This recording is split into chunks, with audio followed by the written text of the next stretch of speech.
नमस्कार, बहुत स्वागत है आपका। आप देख रहे हैं हकीकत क्या है। आपके साथ हूं मैं प्रिया सिंह सोमवंशी। जमाना नया है और मौलाना ये जानते हैं कि अगर चौराहे पर खड़े होकर वो खुलेआम मुसलमानों को सड़कों पर उतरने के लिए कहेंगे, उन्हें झूठ बोलकर भड़काएंगे, तो उसका जो असर है सिर्फ उसी चौराहे पर नहीं होगा, बल्कि जो उसका असर है 200 से लेकर 2000 किलोमीटर तक भी हो सकता है। और हिंदुस्तान में इस वक्त यही दिख भी रहा है। एक मौलाना अगर हैदराबाद में भड़काता है, मुसलमानों को वक्फ बिल का सड़कों पर विरोध करने के लिए कहता है, तो फिर उसका जो असर है वो बंगाल तक नजर आता है। ये पूरा एक चेन रिएक्शन है जो मुर्शिदाबाद, मालदा, सिलचर, हैदराबाद और पटना तक नजर आ रहा है। पहले सिर्फ एक दो ही भड़काऊ भाईजान थे, लेकिन अगर पिछले कुछ वक्त में आप देखेंगे तो ऐसा हुआ है कि अब एक साथ 30 से 40 मौलाना नजर आते हैं और मुस्लिम मोहल्लों में इन्हीं मौलानाओं के टेप बजते हैं। इनका आफ्टर इफेक्ट क्या हो रहा है, सब कुछ समझिए इस रिपोर्ट में।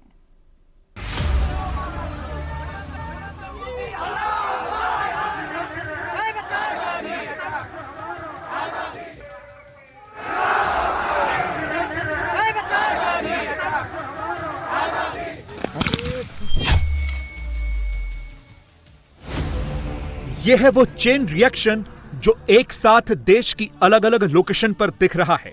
पश्चिम बंगाल का मुर्शिदाबाद हो या दिनाजपुर, असम का सिलचर हो, तेलंगाना का हैदराबाद हो या देश की राजधानी दिल्ली हो, वक्फ कानून पर पूरे देश को सुलगाया जा रहा है। लोकेशन कोई भी हो सकती है, उस लोकेशन से संदेश एक ही निकलता है और फिर चेन रिएक्शन भी एक जैसा ही होता है।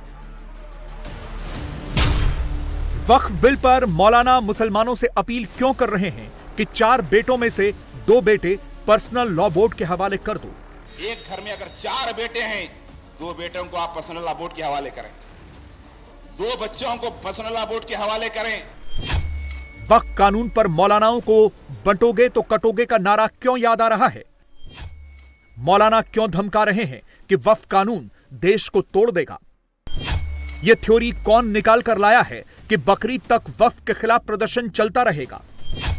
कौन कह रहा है कि लड़ाई जारी रहेगी और कुर्बानी देनी पड़े तो कुर्बानी भी देंगे? That is the decision that has been taken and they have called for protest till Bakrid. लड़ाई जारी रहेगी, खत्म नहीं होगी, और जो कुर्बानी देनी पड़े, पहले भी दी गई है, आजादी से पहले भी कुर्बानियां दी। अगर लड़ना पड़ेगा लड़ेंगे। मुसलमानों को भड़काने के लिए वक्फ कानून पर मिस्र का तहरीर चौक कौन याद दिला रहा है?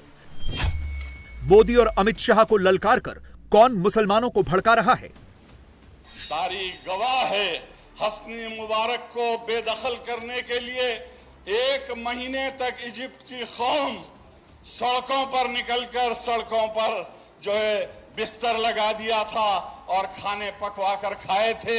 अब हमें मजबूर मत करो मोदी। यह तो छोटा सा सैंपल है। सैंपल इस बात का कि कैसे मौलानाओं के हाथ में एक जैसी स्क्रिप्ट है जिसके जरिए वो इस देश के मुसलमानों को भड़का रहे हैं। मोदी, अमित शाह और वक्फ कानून के खिलाफ मुसलमानों को एक किया जा रहा है। ये सारे मौलाना देश की अलग अलग लोकेशन पर एक साथ निकले हैं और सब के सब तरह तरह की भड़काऊ बातें कर रहे हैं।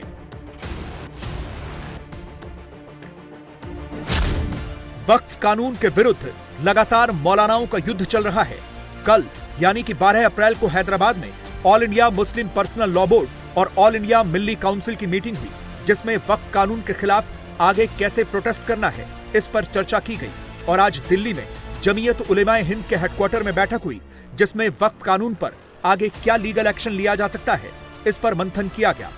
इसके अलावा कल यानी कि 14 अप्रैल को हैदराबाद में फिर से all India Muslim personal law board की अहम बैठक होगी, जिसमें 19 अप्रैल को होने वाले प्रोटेस्ट की तैयारी पर चर्चा होगी। सारी मुस्लिम तंजीमों की पूरी कोशिश यही है कि इस कानून के बहाने मुसलमानों को सड़कों पर उतारा जाए, उन्हें इस हद तक भड़काया जाए कि वो मरने मारने पर उतारू हो जाएं। लड़ाई जारी रहेगी, खत्म नहीं होगी, और जो कुर्बानी देनी पड़े,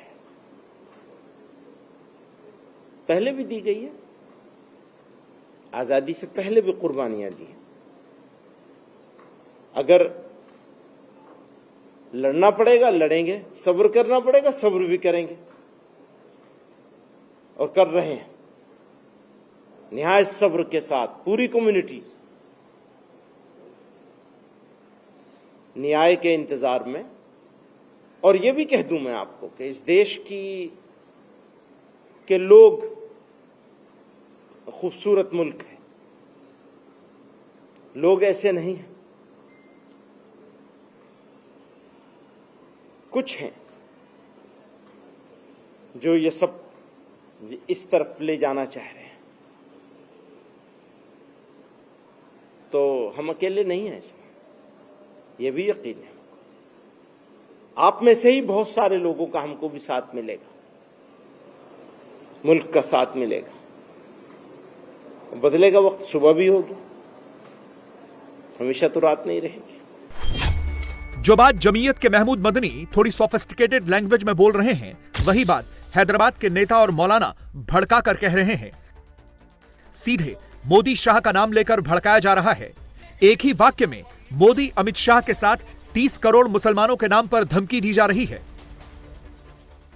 आज हिंदुस्तान के मुसलमान अपने घरों में ना बैठे, अपनी शरीयत को, अपने दीन इस्लाम को, अपने मुस्लिम पर्सनल लॉ को बचाने के लिए सड़कों पर निकले, और वो दिन दूर नहीं अगर हमारे साथ हिंदुस्तान की हुकूमत अगर इंसाफ नहीं करती और इस कानून को वापस नहीं लेती तो इजिप्ट में क्या हुआ तारीख गवाह है। हस्नी मुबारक को बेदखल करने के लिए 1 महीने तक इजिप्ट की कौम सड़कों पर निकलकर सड़कों पर जो है बिस्तर लगा दिया था और खाने पकवा कर खाए थे। अब हमें मजबूर मत करो मोदी, नरेंद्र मोदी और अमित शाह, तुम हिंदुस्तान में एक बिल जबरदस्ती पास करते हुए 288 अरकान पार्लियामेंट के वोट लेते हुए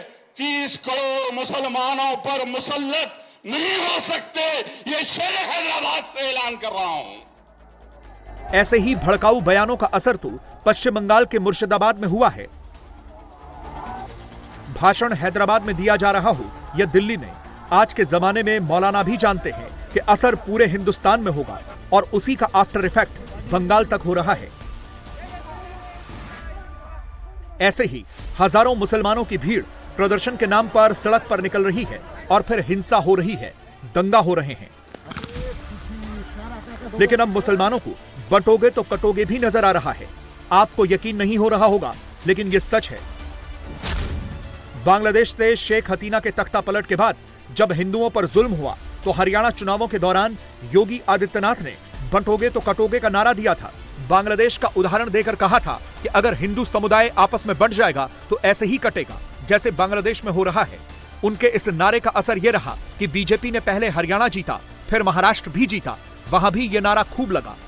अब आपको यह जानकर हैरानी होगी कि वक्फ संशोधन कानून के बाद मौलानाओं को भी बंटोगे तो कटोगे का नारा याद आ रहा है।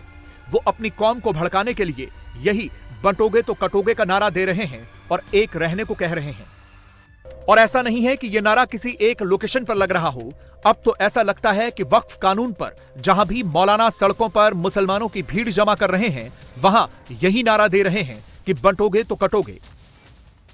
वक्फ संशोधन कानून संसद से पास हो गया, राष्ट्रपति के हस्ताक्षर के बाद कानून बन गया। संसद के दोनों सदनों में आधी रात से ज्यादा समय तक इस कानून पर बहस हुई। सरकार ने साफ कहा कि कहीं किसी प्रॉपर्टी को कोई खतरा नहीं है। यह बिल प्रॉपर्टी छीनने का नहीं बल्कि प्रॉपर्टी पर कब्जा छुड़वाने का है। लेकिन मौलाना अभी तक यही झूठ फैला रहे हैं कि मुसलमानों की मस्जिदों पर, कब्रिस्तानों पर और मदरसों पर कब्जा होने वाला है। ये जो वक्फ का जो कानून बनाकर मुसलमानों की जो मदारिस, खानखाओं और मसाजिद और खबरस्तानों को जो जमीनें दी गई हैं उसे लूटने का जो इंतजाम किया जा रहा है, उसके लिए एहतजाज कैसे हो? खाली जलसों से, खाली आवाज पुकारे से नहीं, हमें एक मंसूबा बनाना होगा। इसलिए कि दुश्मन चाहता है कि दुश्मन ने 1-2 एमपियों से जो है वो इख्तिदार तक पहुंचा, एक बाबरी मस्जिद के नाम पर, एक बाबरी मस्जिद के नाम पर वो बाबरी मस्जिद कहते कहते इख्तिदार पे पहुंच गए और हमें जो है एक जो मस्जिद बंद थी उसके नाम पर इख्तिदार तक पहुंचे और कई मसाजिद को आज शहीद हो गए हैं। अब 400 पार का जो उनका नारा है, 400 पार का नारे को यही मुस्लिम पर्सनल लॉ बोर्ड, यही उलमाए कराम, बैरिस्टर असदुद्दीन अवैसी साहब, इनकी काविशें थी जिन्होंने जो है उन्हें 400 पार से रोका गया। अब 400 पार जाने के लिए ये वक्फ बोर्ड के कानून को लाकर ये डिवाइड एंड रूल करना चाहते हैं। हम इनके मंसूबों को नाकाम करना है तो हमें मुत्तहिद होना होगा।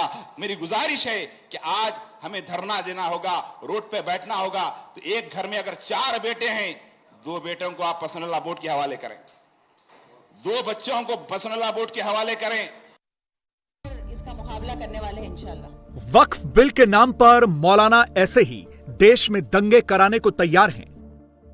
वो उसे शांतिपूर्ण प्रदर्शन का नाम दे रहे हैं, लेकिन इस शांतिपूर्ण प्रदर्शन के नाम पर हो क्या रहा है ये पूरे देश ने पश्चिम बंगाल के मुर्शिदाबाद और मालदा में देख लिया। लेकिन सवाल है कि ये कब तक चलेगा? देश में वक्फ कानून के विरोध के नाम पर मुसलमानों को कब तक सड़कों पर उतारा जाएगा? ओवैसी ने खुलासा किया है कि यह प्लान बकरीद तक ऐसे ही चलेगा। अब बकरीद का मतलब हुआ 7 जून 2025 तक, यानी पूरे अप्रैल और पूरे मई में ऐसे ही वक्फ बिल के नाम पर आग लगाई जाएगी। All India Muslim Personal Law Board has taken a decision to protest against this black unconstitutional Waqf amendment law that has been made by the Narendra Modi government. That is the decision that has been taken, and they have called for protest till Bakrid. And then on 22nd of this month, let me check the exact date. On the 22nd of this month, in Talkotora Stadium also, there is going to be a protest meeting. मुसलमानों को direction देने में अलग अलग तंजीमें शामिल हैं। उसमें political parties भी हैं और उनसे जुड़े मुस्लिम नेता भी, जैसे all India Muslim personal law board, Jamiat Ulama-e Hind. Delhi में आज जमीयत उलेमाए हिंद की तरफ से एक बैठक बुलाई गई थी, जिसमें इस कानून के खिलाफ लीगल रेमेडीज पर चर्चा की गई, लेकिन बातें यहां भी भड़काऊ ही हुई। तो मामला वक्फ का नहीं है, मामला पॉलिटिक्स का है। मुसलमानों के नाम पर, मुसलमानों के खिलाफ, मुसलमानों के लिए कभी हमदर्द बन के और कभी गाली दे के, हमदर्दी के पीछे भी गाली ही छुपी हुई है। इस एक्ट को दुर्भाग्य के साथ, दुर्भावना के साथ, दुर्भावनापूर्ण एक्ट है ये अमेंडमेंट है। ये सोसाइटी के लिए, कम्युनिटी के लिए या मुल्क के लिए, मान लो सोसाइटी के लिए, मुसलमानों के लिए खराब होता, मुल्क के लिए अच्छा होता, तो भी हमारे सर आंखों पे हो सकता था। हाँ ठीक है, थोड़ा तकलीफ होगी, बर्दाश्त कर लेंगे, कोई बात नहीं, देश का भला हो जाए। न देश के लिए, न कॉमन सोसाइटी के लिए, इंडियंस के लिए, और न ही मुसलमानों के लिए, किसी के लिए ये कानून सही नहीं है और इस तरह के अमेंडमेंट सही नहीं है। सबसे बड़ी बात यह है कि इस कानून के खिलाफ प्रदर्शन के नाम पर हिंसा का समर्थन किया जा रहा है, और अगर पुलिस प्रदर्शनकारियों से सख्ती से पेश आ रही है तो उसे तानाशाही कहा जा रहा है। यह नैरेटिव भी दिल्ली में जमीयत की इसी बैठक से निकला है। जिस तरीके से कि वक्फ के सिलसिले में एहतजाज करने वालों को कुचला जा रहा है और उनकी जुबान बंद की जा रही है, सिर्फ काली पट्टी लगाने पर जो कुछ हो रहा है, ऐसे में सवाल अब सिर्फ वक्फ का नहीं रह गया, डेमोक्रेसी वर्सेस डिक्टेटरशिप का सवाल पैदा हो गया। आपको मालूम है कि इमरजेंसी में क्या हुआ था? सबसे पहले हमारी जुबान पे पाबंदी लगाई गई थी। उससे बड़ा इस वक्त सवाल है कि किस तरीके से पूरे मुल्क के अंदर दहशत फैलाई जा रही है। ऐसे में हमारे लोग जो रिएक्ट करेंगे तो ये जरूरी है कि हम उनकी सही रहनुमाई करें। तो इसको, इस मुल्क के जो अवाम है, इतनी बड़ी तादाद है, उनको आप लाठी और डंडे के जरिए दबा नहीं सकते। ये कभी नहीं हुआ है और ना आइंदा होगा। तो हम इसको अपना फर्ज समझते हैं कि हम सही लोगों की सही रहनुमाई करें। तो एहतजाज तो होगा, चाहे हुकूमत कुछ भी करे।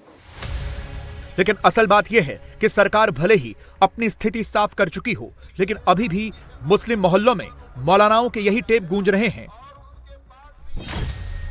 इस कानून से मस्जिदें छिन जाएंगी, कब्रिस्तान और मदरसों पर कब्जा हो जाएगा, पुरानी मस्जिदों पर विवाद पैदा किया जाएगा। साफ तौर पर एक तरफा झूठ फैलाया जा रहा है और यह सब इसलिए हो रहा है ताकि मौलानाओं के भड़काने पर भीड़ सड़कों पर उतरे और हंगामा और हिंसा करे।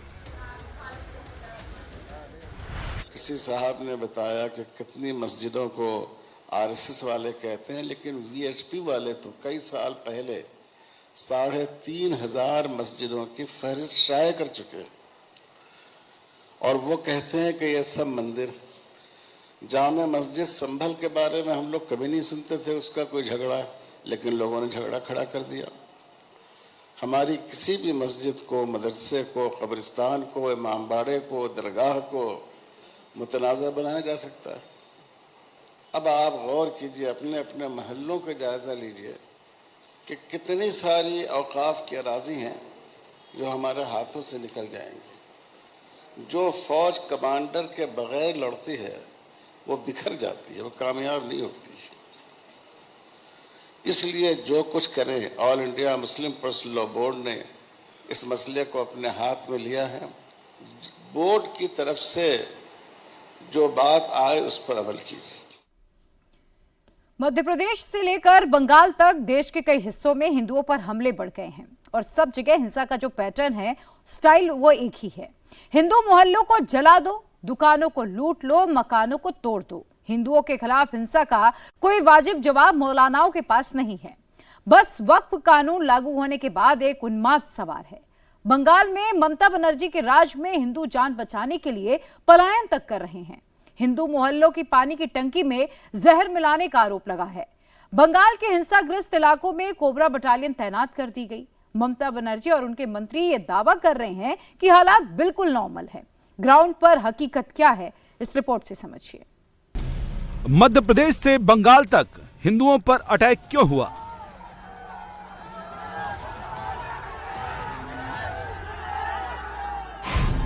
हिंदुओं पर अटैक की स्क्रिप्ट किसने लिखी?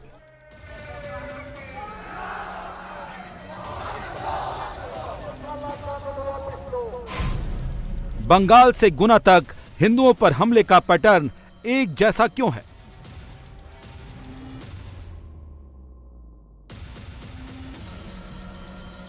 एक शहर बांग्लादेश के बॉर्डर पर है, दूसरा शहर 1350 किलोमीटर दूर मध्य प्रदेश में है। दोनों ही शहरों में हिंदुओं पर टारगेटेड अटैक हुआ। दोनों ही शहरों में हमले का पैटर्न एक जैसा है, स्टाइल एक जैसी है। निशाने पर हिंदू हैं और हमला कट्टरपंथी कर रहे हैं। हथियार कट्टरपंथियों के हाथ में है। हमला हिंदू झेल रहे हैं, नुकसान हिंदुओं का हो रहा है। हंगामा कट्टरपंथी कर रहे हैं। सब लूट लिया, पर 10 लाख का दुकान ये था। 10 लाख ना 40 लाख को था, बोले 42 लाख तक का यही दुकान में 42 लाख था, केस था। ममता राज में बंगाल के हिंदुओं के घर घर में ऐसी ही दुख भरी दास्तान सुनाई दे रही है। किसी की दुकान लूट गई है, किसी का मकान फूंक दिया गया। ममता के राज में इन हिंदुओं की कोई सुन नहीं रहा, क्योंकि वो जिस मुर्शिदाबाद में बसे हैं वहां अल्पसंख्यक हो चुके हैं। उनके वोट की पावर कम हो चुकी है। यहाँ मुसलमान 80% और हिंदू 20% हैं। मंदिर तोड़ रहा है, वहाँ पर मंदिर है, हम लोग का मंदिर तोड़ रहा है, हथियार लेके और सब वार करने लगा। तो हम ही लोग यहाँ पर बॉर्डर पर हैं। उधर क्या यादव सब है, इधर मुसलमान सब, बीच में हम ही लोग 3 घर है। तो हम ही लोग के ऊपर हमला हुआ है, सब तोड़ फोड़ दिया है। उनका सामने दुकान है, मेरा देवर का दुकान है, वो समुच्चा पूरा ऊपर नीचे सब खाली कर दिया। शुक्रवार को मुर्शिदाबाद, धुलियान, शमशेरगंज, जंगीपुर, चांदपुर, हुबली, नॉर्थ 24 परगना और मालदा में हिंदुओं पर चुन चुनकर हमले किए गए। जुमे की नमाज के बाद कट्टरपंथियों की भीड़ आई। पहले नारेबाजी करते हुए आगे बढ़ी। जब देखा पुलिस ना के बराबर है तो फिर हिंदुओं पर हमले शुरू कर दिए। सिर्फ उन्हीं मकानों और दुकानों पर हमले हुए जो हिंदुओं के थे। मस्जिदों से निकली भीड़ में शामिल कुछ लोग हथियारों लाठी डंडों से लैस कट्टरपंथियों को बता रहे थे कि कौन सी दुकान हिंदू की है और कौन सी दुकान मुस्लिम की। ये हमले उसी पैटर्न और स्टाइल में किए गए जैसे 90 के दशक में कश्मीर पर किए गए थे और हिंदुओं को वहां से भागने के लिए मजबूर किया गया था। मंदिर को भी तोड़फोड़ किया गया है। यहाँ पर ईंटें पत्थर फेंके गए हैं, लगातार पत्थर रहा हुआ है। यहाँ का जो माइक था वो माइक को भी तोड़ दिया गया है। मंदिर के अंदर भी तोड़फोड़ किया गया है। पूरा हमला चलाया, सब लूटपाट किया, घर में जितना भी माल था सब लेकर भाग गया। वो घर में एक मंदिर है, उसमें सब थाला बासन मंदिर का था, सब लेकर भाग गया वो लोग। और हिंदू को वो रहने नहीं देंगे। उतर के जो घर के ऊपर में इस पत्थर ले लेकर मार रहा है, अटैक कर रहे हैं चारों साइड से, इस साइड से, उस साइड से, इस साइड से।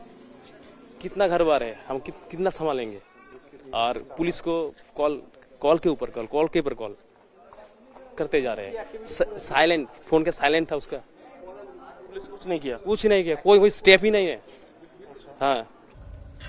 बंगाल की ममता सरकार और उनकी पुलिस यही दावा करती है कि हिंसा की छिटपुट घटनाएं हुई हैं। सच्चाई इन सीसीटीवी फुटेज में देखिए। हाथों में लाठी डंडे लेकर 12 से 18 साल के लड़कों को हमले के लिए भेजा गया। घरों में लूटपाट से पहले सीसीटीवी तोड़े गए। वहां खड़ी गाड़ियां तोड़ी गईं। जिन घरों के दरवाजे नहीं तोड़ पाए वहां पेट्रोल बम मारकर आग लगाने का दुस्साहस किया गया, जिससे डरकर हिंदू दरवाजे खोल दें और कट्टरपंथी मनमर्जी कर सकें।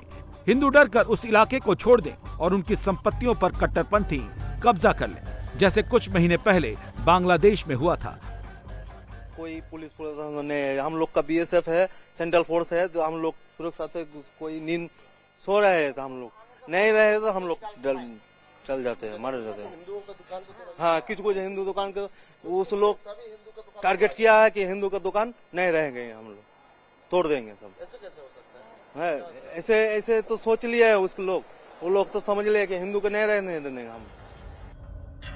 ममता बनर्जी और उनकी पुलिस ये नैरेटिव बनाने की कोशिश कर रही है कि सब नॉर्मल है। अब हम आपको हिंदुओं के घर के अंदर की तस्वीरें दिखाते हैं और आप अंदाजा लगाइए कि बंगाल में हालात नॉर्मल हैं या वहां तांडव हो रहा है। धुलियान के इस घर में दोपहर बाद कट्टरपंथी पीछे का दरवाजा तोड़कर अंदर घुसे। घर में जो मिला उसे तहस नहस कर दिया। टीवी तोड़ दी, बिजली का मीटर फोड़ दिया, बाइक फूंक दी, एक्वेरियम चकनाचूर कर दिया, घर में पड़ा बेड तक उठा ले गए। सोचिए, जो कट्टरपंथी किसी घर से बेड तक उठा ले जा सकते हैं, उन्होंने घर में क्या कोई सामान छोड़ा होगा। घर में इतनी तोड़फोड़ की गई है कि टूटा हुआ कांच निकालना मुश्किल हो रहा है। क्या हुआ था? हम लोग के घर के पीछे से, हम ये वाला सामने का जो गेट है उन लोग को तोड़ नहीं पाया कोई भी। पीछे एक लोहा का गेट नहीं था, वो एक लकड़ी का गेट था, तो उसको तोड़ के सबको अंदर घुस के कैमरा को तोड़ा गया। सबसे पहले कैमरा को टारगेट किया गया था। जितना सामान चोरी नहीं कर पाया सब तोड़ के नष्ट कर दिया है, कुछ भी नहीं बचा है। इलेक्ट्रिक का मीटर देख सकते हैं, इलेक्ट्रिक का मीटर भी तोड़ दिया, कुछ नहीं छोड़ा है, कुछ नहीं। आप लोग का घर है? हाँ, ये में हम लोग का घर है। भगवान का कृपा है कि ऊपर नहीं गए हैं, इसीलिए ऊपर हम लोग का बच गया, लेकिन नीचे सब कुछ खत्म हो चुका है। आप लोग आके देख सकते हैं, अंदर बाइक भी टूटा हुआ है, कुछ भी नहीं बचा है। एक्वेरियम था यहाँ पे, भैया का बाइक था मेरा, वो भी वहाँ पे अभी गेट टूटा हुआ है। रात में सोना है इसीलिए वहाँ पे अटका के रखे हैं जब तक कोई आ नहीं सके। लेकिन यहाँ पे बीएसएफ लोग हैं, वो लोग हम लोग का सुरक्षा कर रहे हैं। इसका बेड का जो है वो लोग लेके चला गया है, बेड चोरी करके। यहाँ पे सोफा को कुछ नहीं किया और चेयर यहाँ पे डाइनिंग टेबल था, उसको चेयर लेके चला गया है। यहाँ पे टी टेबल था बनाया हुआ, टी टेबल का जो लकड़ी है वो है, लेकिन जो ऊपर से कांच का डेकोरेशन किया गया था फर्नीचर का, वो तोड़ दिया है पूरा। वहाँ पे है। टीवी का क्या हालत किया है? ये टीवी आप लोग देख लीजिए क्या हालत किया, पूरा तोड़ के खत्म कर दिया। यहाँ पे बहुत सारा कांच था अंदर में, बाहर का कांच का कुछ नहीं किया, लेकिन अंदर का जो कांच था वो पूरा तोड़ दिया है। इंडिया टीवी की टीम जब घर के पीछे वाले हिस्से में गई जहां से कट्टरपंथियों की भीड़ घुसी थी, तो मंजर और भी भयंकर था। पीछे का दरवाजा तोड़कर अलग कर दिया गया था। वहां रखा सामान फूंकने के बाद घर में तांडव मचाया गया। घर की बच्चियों ने किसी तरह ऊपर की मंजिल में खुद को बंद कर जान और इज्जत बचाई।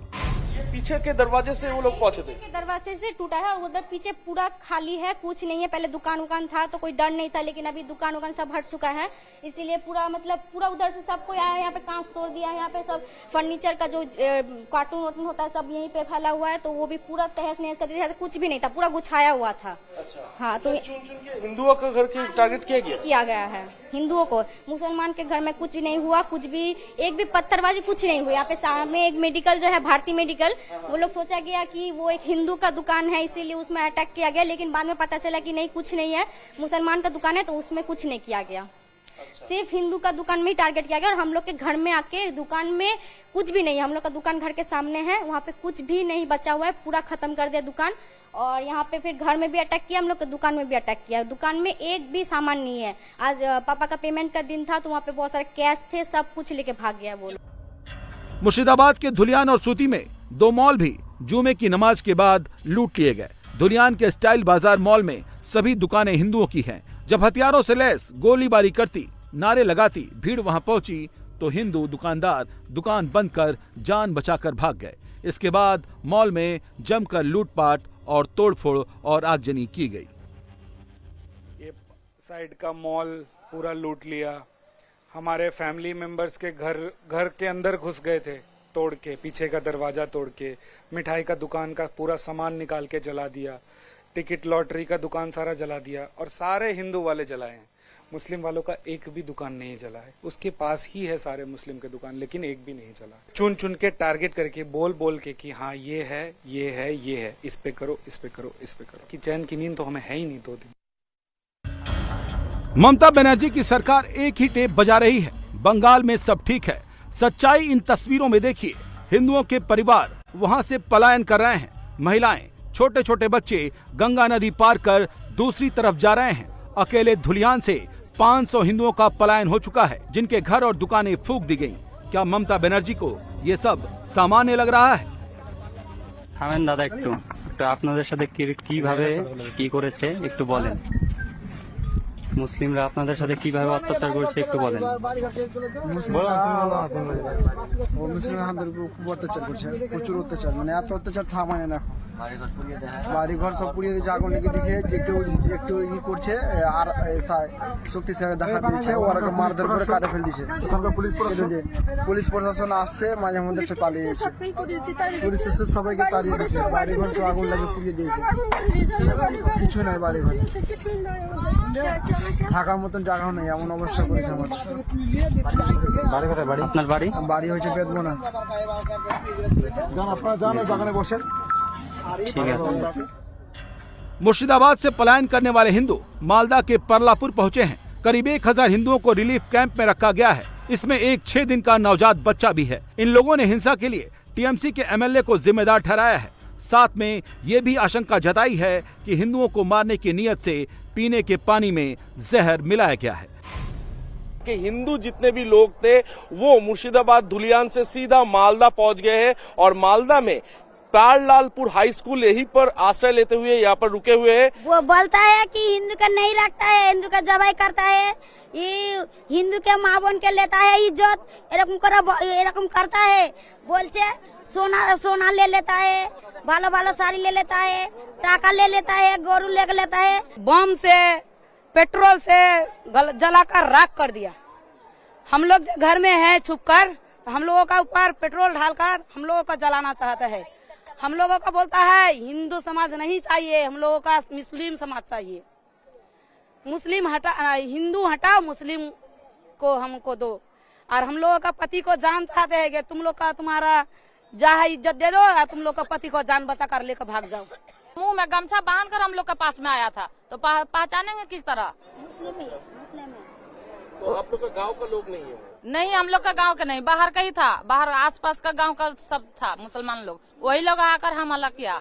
नदी का पानी पी रहा था, बोल रहे हैं कि हम 2 दिन से पानी भी नहीं पिया। वो जो मरसल होता है, मरसल का ऊपरी भाग उखाड़ के उसमें जहर डाल दिया। बोले जो सरकारी जो पानी का टैंकी होता है, वो गांव में 3 टैंकी था, वहां पर भी जहर डाल दिया। मालदा के हबीबपुर से बीजेपी विधायक जेएल मुर्मू ने पलायन कराए हिंदुओं के रहने खाने का इंतजाम किया है। 35% मुस्लिम वोट बैंक के लिए ममता बनर्जी ने 65% हिंदुओं को न सिर्फ उनके हाल पर छोड़ दिया है, बल्कि अपने विधायकों को उसी भीड़ को लेकर सड़क पर उतार दिया है जो जुमे के दिन तांडव कर रही थी। मुर्शिदाबाद में ममता बनर्जी की पार्टी तृणमूल कांग्रेस का विधायक हमीदुल रहमान भीड़ से नारे लगवाकर हिंदुओं को डराने की कोशिश कर रहा है। संकट की इस घड़ी में बंगाल के हिंदुओं की हिम्मत बीजेपी बढ़ा रही है। कोलकाता से ममता को चैलेंज दे रही है। पश्चिम बंगाल में अगले साल चुनाव है। दीदी मुस्लिम फोर्स के सहारे अपनी सत्ता बचाए रखना चाहती हैं, तो बीजेपी हिंदू फोर्स को एकजुट कर बंगाल में कट्टरपंथियों से मुक्ति दिलाना चाहती है। कोबरा बैटालियन घुस गया ना, ये लोग को टाइट करना चाहिए। पूरा डिवीजन स्पेशल बेंच पूरा छूट दिया है सीएपीएफ को। Take appropriate action to restore the normalcy. ये शर्म का बात है, मुर्शिदाबाद का हिंदू लोग घर बार छोड़ के अपने प्राण को बचाने के लिए मालदा जा रहा है। छी ममता, छी, सेम ममता, सेम। बंगाल में 4 जिलों मुर्शिदाबाद, मालदा, उत्तर दिनाजपुर, बीरभूम दक्षिण 24 परगना और उत्तर 24 परगना में मुस्लिम वोटर निर्णायक है। करीब 55-60 सीटों पर हार जीत ये तय करते हैं। ममता बनर्जी इसी वोट के लिए चुपचाप तमाशा देख रही हैं, जबकि हिंदू वोटर 70% होने के बावजूद बटा हुआ है। सोचिए, अगर बंगाल में योगी जैसी सरकार होती तो क्या मुर्शिदाबाद में हिंदुओं पर हमला करने की हिम्मत कोई कर पाता? क्या उपद्रवी बुलडोजर के प्रहार से बच पाते? जिस देश में वक्फ के नाम पर लाखों एकड़ लैंड कब्जे की गई है और उनके पास कोई कागज नहीं, कोई राजस्व रिकॉर्ड नहीं, और राजस्व रिकॉर्ड नहीं तो सभी को वापस लेने की कार्रवाई, जब इस संशोधन विधेयक संसद में पारित हुआ है और अब इस पर कार्रवाई हो रही है, तो इसके लिए हिंसा भड़काई जा रही है। हिंसा में आपने देखा होगा कब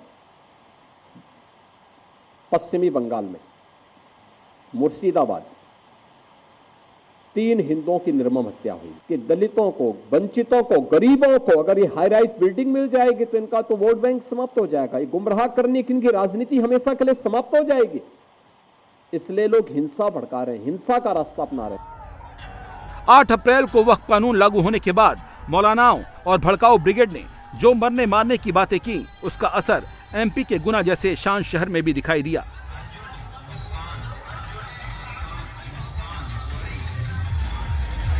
गुना में शनिवार को हनुमान जयंती का परंपरागत जुलूस निकल रहा था।